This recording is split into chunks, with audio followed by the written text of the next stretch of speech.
Hi hello guys, எல்லாம் எப்படி இருக்கீங்க? சூப்பராக இருக்கீங்கன்னு நினைக்கிறேன். ஸோ எல்லாருமே வேறு லெவலில் இருக்கும். ஸோ சமந்தா இஷ்யூ அப்படின்றது இப்போ வந்து ரீசெண்டாக எல்லாமே இன்னைக்கு மீடியா எல்லாமே பார்த்துட்டு இருப்பீங்க. ஸோ சமந்தா ஒருத்தர் லைஃப்பில் என்ன நடந்தால் என்ன அப்படின்றது இன்னொருத்தவங்களோட குடும்பத்தில் தெரிஞ்சுக்கிறது வந்து ரொம்ப ஆர்வம் இந்த உலகத்தில். அதுவும் எஸ்பெஷலி இந்தியாவில் வந்து இன்னொருத்தன் குடும்பத்தில் இன்னொரு வீட்டில் கரண்ட் இருக்கா இல்லையான்னு தான் எத்தி பார்ப்போம், கரண்ட் போச்சுனா. ஸோ அந்த மாதிரி ஒருத்தன் டிவோர்ஸ் ஆச்சு அப்படின்னா அவனை தான் போட்டு அவன் லைஃப்பில் என்ன நடந்துச்சு, எதனால் டிவோர்ஸ் ஆச்சு, ஒரு பாப்புலரான ஒரு ஆக்ட்ரஸாக இருந்தால் அவங்க அந்த ஆக்ட்ரஸ் வந்து இவ்வளோ தூரம் எதுனாலுமே அவங்க பேச்சிருக்கிறது சமந்தாவோட இஷ்யூ தான் சொல்கிறேன். ஸோ என்ன நடந்துச்சுங்கிற டீட்டெயிலாக பார்க்கலாம் வாங்க வீடியோ கொடுக்கலாம். ஸோ என்ன நடந்துச்சு அப்படின்னு பார்த்தீங்கன்னா, சமந்தா அவங்க வந்து இருக்காங்க. அவங்க வந்து ஒரு ஆக்ட்ரஸ். அவங்க வந்து ரீசெண்டாக ஒரு லவ் பண்ணி மேரேஜ் பண்ணாங்க நாக சைத்தன்யா. அவங்க மேரேஜ் பண்ணி டிவோர்ஸ் ஆகிடுச்சு அவங்களுக்கு. டிவோர்ஸ் ஆனதுனால இப்போ அவங்க செப்பரேட்டடாக மியூச்சுவலாக தான் டிவோர்ஸ் ஆச்சு அவங்க 2 பேருமே. ஸோ இதை வந்து இப்போ வந்து ஒரு பெரிய இஷ்யூவாக வந்து பேசிகிட்டு இருக்காங்க. அந்த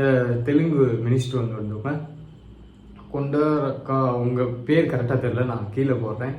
அவங்க மினிஸ்டர் வந்து அந்த தெலுங்கு மினிஸ்டர் வந்து அவங்க வந்து இந்த மாதிரி முன்னாடி சமந்தா அவங்களுக்குமே டிவோர்ஸ் ஆகிற ரீசன்மே இவங்க தான் அப்படின்னு சொல்லி அவங்க அரசியல் சாடுறதுக்காக அரசியல் சம்மந்தமான ஒரு தாக்குக்கு அவங்களோட ஒரு ஐடி விங் இவங்கள சொல்லியிருக்கலாம். அதுக்கு பதிலுக்கு அவங்க இது பேசியிருக்கலாம், ஐடி அவங்களோட அரசியல் பேசியிருக்காங்க. அந்த அரசியல் வந்து ஆக்ட்ரஸ் உள்ளே இழுத்து கொண்டு வருதுன்றது இது எந்த விதத்தில் நியாயம்னே தெரியலை. ஸோ அந்த மாதிரி எக்ஸ் சிஎம்மோட மகன் அவங்க வந்து கேடிஆர் சொல்லுவாங்க. அந்த கேடிஆர் வந்து சமந்தாவுக்கு வந்து லிங்க்கு இந்த மாதிரி இதாச்சு.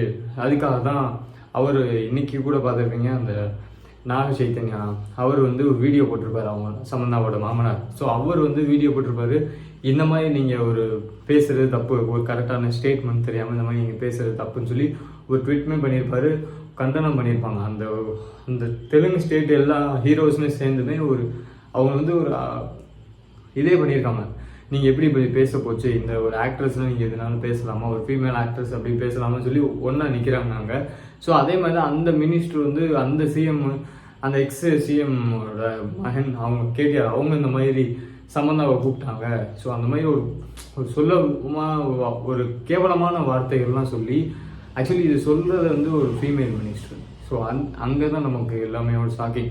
இந்த மாதிரி ஒரு கேவலமான விஷயத்த சொல்லி இது மாதிரி பண்ணாங்க. இதனால தான் இவங்களுக்கு தான் வந்து டிவோர்ஸ் ஆச்சு 2 பேருக்குமே சமந்தா. ஸோ அவங்களுக்கு அதனால தான் டிவோர்ஸ் ஆச்சு அப்படின்னு சொல்லி அந்த மினிஸ்டர் வந்து கொண்டாரக்கா, அந்த தெலுங்குல ஒரு நேம், அந்த மினிஸ்டர் வந்து இப்படி பேசியிருக்காங்க. அவங்க காங்கிரஸ் ஆட்சி செய்கிறது, அந்த காங்கிரஸ் ஆட்சி செய்கிற மினிஸ்டர், காங்கிரஸில் நடக்கிற ஒரு மினிஸ்டர், ஃபீமேல் மினிஸ்டர் தான் இந்த மாதிரி பேசியிருக்காங்க சமந்தாவை பற்றி. ஸோ இந்த பேசினது பார்த்து அவங்களோட கேடிஆர் அந்த மாநிலம் தலைவர் மல்லிகார்ஜுன் அவங்களுமே டேக் பண்ணிமே அந்த ட்வீட் பண்ணியிருப்பாரு. அந்த கேடிஆர் என்ன எப்படி பேசியிருக்காங்க, எப்படி நடக்குது பாருங்க அப்படின்னு சொல்லி அவங்கள ட்வீட் பண்ணி பேசியிருப்பாங்க. இப்படி நடக்கும்போது இவங்க அரசியல் சண்டையில் வந்து ஒரு ஆக்ட்ரஸ் வந்து உள்ளே கொண்டு வர்றது வந்து எந்த விதத்தில் ஒரு கரெக்டான இது. அப்பாலஜி பண்ணுங்கன்னா நான் பேச வந்து சம்மந்தா இவங்களை தெலுங்குல மேக்ஸிமம் எல்லாமே வேகமாகவே கல்யாணம் பண்ணிடுவாங்க. அந்த பேஸில் நான் சம்மந்தாவையும் உள்ளே பேசிட்டேன், ஸோ அதனால அப்பாலஜிஸ் பண்ணிக்கோங்கன்னா சொன்ன விஷயம் அதுதான். ஆனால் அப்பாலஜி பண்ணிக்கிறேன், சொன்ன விஷயம் சம்மந்தாவை கொண்டு வந்து சாரி அந்த மாதிரி சொல்லிட்டு அவங்க ஆனால் அந்த ஒரு சொன்ன விஷயத்துக்கு வந்து அவங்க ஒரு அப்பாலஜியும் பண்ணாமல் இருக்காங்க. ஸோ அது வந்து ஒரு ரொம்பவுமே ஒரு தப்பான விஷயம். அவங்க வந்து ஒரு ஃபீமேல் இவ்வளோ வலி எல்லாமே தாண்டி இவ்வளோ அவங்களுமே ஒரு ஸ்டோரி போட்டிருக்காங்க. இந்த மாதிரி நான் எவ்வளோ எஃபோர்ட் பண்ணி நான் வந்திருந்தாலும் ஸோ என்னை வந்து இந்த மாதிரி பேசுகிறவங்களுக்கு நான் வந்து எங்களுக்கு வந்து டிவோர்ஸே பார்த்திங்கன்னா ஒரு மியூச்சுவலில் தான் டிவோர்ஸ் ஆச்சு. எந்த ஒரு அரசியல் இன்வால்மெண்ட்டுமே இல்லை அப்படின்னு அவங்களுமே சொல்லியிருப்பாங்க. ஸோ எதுனாலும் அவங்கள சொல்கிறது இந்த மாதிரின்னு சொல்லி இன்றைக்கி பயங்கரமாக பேசிகிட்டு இருக்கிற டாப்பிக்கே இதுதான். எல்லாமே ட்ரெண்டிங்காகவும் பேசிகிட்டு இருக்கிறது சமந்தாவோட இஷ்யூ தான். ஸோ ஒரு ஃபீமேல் ஆக்டர்ஸு பேசிக்காக நம்மளே வந்து இருக்கிற எல்லாருமே வந்து பேசிக்காக ஒரு இடத்துல ஃபீமேல் அதிகமாக ஒரு பாப்புலர் ஆகிட்டா, ஒரு ஓண்டாக ஒரு பிஸ்னஸ் பண்ணிட்டா, இல்லை ஒரு ஃபீமேல் வந்து தனியாக வந்து ஒரு இடத்துல நின்றுட்டா, இவள் வந்து எப்படி வந்தால் தெரியுமா, அவள் வந்து எப்படி வந்தால் தெரியுமா அப்படின்னு சொல்லி அவங்களோட கேரக்டரை அசாசினேட் பண்ணி பேசுகிறதுக்கு எந்த ஒரு இதுவுமே இல்லை. அவங்கவுங்க திறமைக்கு அவங்கவுங்க வராங்க. ஒரு ஃபீமேல் வந்து வராங்க, மேலே வராங்க அப்படின்னா அது விட்டுருணும். ஒரு பப்ளிசிட்டியாக அவங்க ஒரு ஆக்ட்ரஸ் அப்படின்னா அவங்களோட நேமை வந்து யூஸ் பண்ணுறது வந்து இட்ஸ் ட்ரூலி அன்ஃபேர். இது வந்து நடக்கவே கூடாது இந்த மாதிரி. ஸோ இனிமேல் ஏதாச்சும் நடக்காமல் இருக்கிறதுக்காக நம்ம ஏதாச்சும் ட்ரை பண்ணுவோம். சமந்தா அவங்க வந்து இப்போ ஒரு ஸ்டோரியுமே போட்டு இது மாதிரி நான் பண்ணது இது மாதிரி நடக்குது அப்படின்னு சொல்லி அவங்க ஈஷா யோகாவில் போய் உட்காந்துருக்காங்க. ஸோ எதுவுமே பண்ணாமல் சும்மா இருந்தவங்களுக்கு ஒரு பெரிய மன உளைச்சல் ஆகி அந்த மாதிரிலாம் ஆகிருக்கு. ஸோ இந்த மாதிரி வந்து பேசுகிற ஷாக்கிங்கான இதில் என்னென்னா அவங்க ஒரு ஃபீமேல் மினிஸ்டர், அவங்க ஒரு லேடி தான். என்னன்னாலுமே ஒரு ஃபீமேல்னால் தப்பாக தான் ப்ரொஜெக்ட் பண்ணுறது. ஸ்டார்டிங் நம்ம ஸ்கூல்ல இருந்துமே என்னென்ன விஷயம் நம்ம கற்றுக்குறோமோ அதுதான் வந்து எண்ட் ஆஃப் த லைஃப் வரைக்குமே வரும். ஸோ அதனால தான் சொல்கிறேன், எல்லாருமே பி ரெஸ்பான்சிபிளாக இருங்க, ரெஸ்பெக்ட்ஃபுல்லாக இருங்க.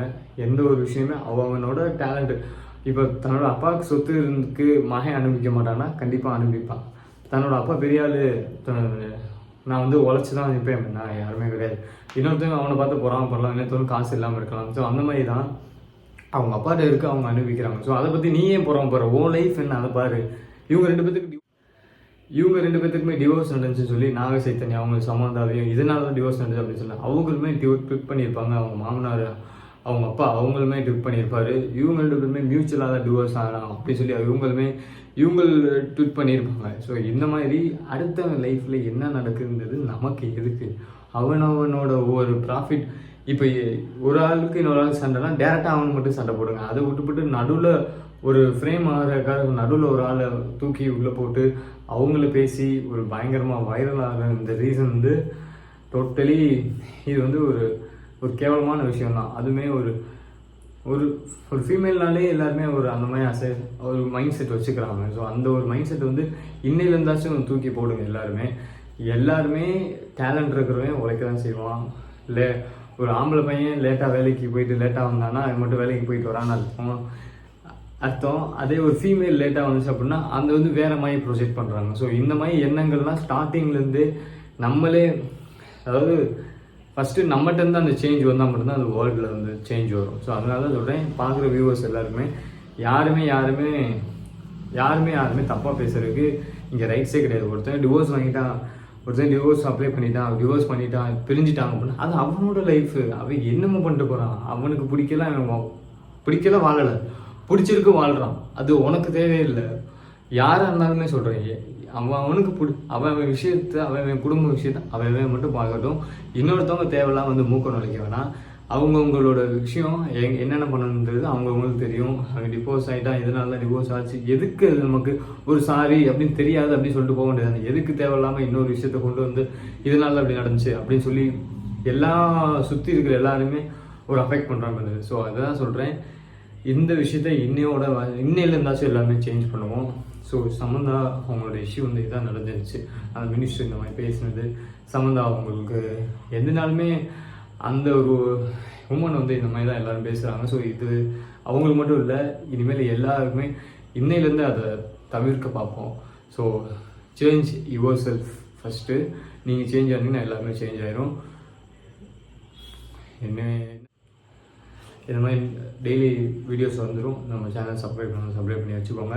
இனிமேலாச்சும் ஃபீமேலை எல்லாருமே ரெஸ்பான்சிபிளாக ரெஸ்பெக்ட்ஃபுல்லாக நடத்த பாருங்கள். உங்கள் வீட்டிலேருந்து சேஞ்ச் பண்ணுங்கள். நீங்கள் சேஞ்ச் ஆனீங்கன்னா மட்டும்தான் இந்த வேர்ல்டு சேஞ்ச் ஆகும். ஸோ அதனால் உங்கள் லைஃப்பில் இருக்கிற, உங்கள் ஃபேமிலியில் இருக்கிற, உங்கள் கைக்குள்ளே இருக்கிற 5 பேர் மடக்க முடியுன்ற அந்த ஒரு ஃபஸ்ட்டு சேஞ்ச் பண்ணிங்கன்னா மட்டும் போதும். வேர்ல்டு அந்த தானே சேஞ்ச் பண்ணிக்கும். இன்னொருத்தன் குடும்பத்துக்குள்ளே என்ன நடக்குது, இன்னொருத்தன் லைஃப்பில் என்ன நடக்குது, இவன் எங்கே போனான், எங்கே வரான், என்ன பண்ணான் அப்படின்றது உனக்கு தேவையில்லாத விஷயம். ஒரு தேர்ட் பார்ட்டிக்கு தேவையில்லாத விஷயம். அதில் நீ மூக்கு நுழைச்சேன்னா உன்னோட விஷயத்துல இன்னொருத்தர் மூக்கு நுழைப்பான். அது தேவையில்லாத விஷயம். நம்ம லைஃப்பை நம்ம பார்ப்போம்.